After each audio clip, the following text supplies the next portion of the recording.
Milchi G. Dayon from the batch 2004. Miss Dayon is an accomplished educator, earning her licensure for teachers LET in 2009 and pursuing higher studies, culminating in a doctorate in school administration. She is currently serving as the proud principal of Carmen Christian School.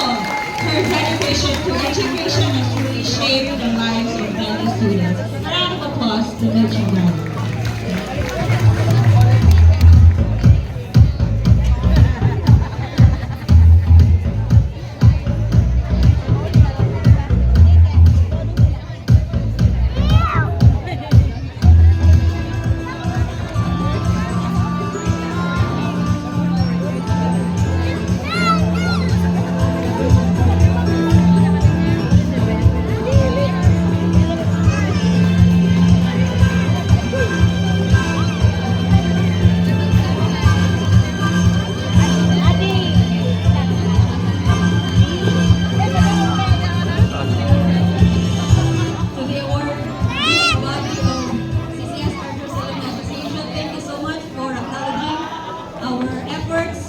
I know that this is a very good advantage pero it is an honor to serve our alma mater.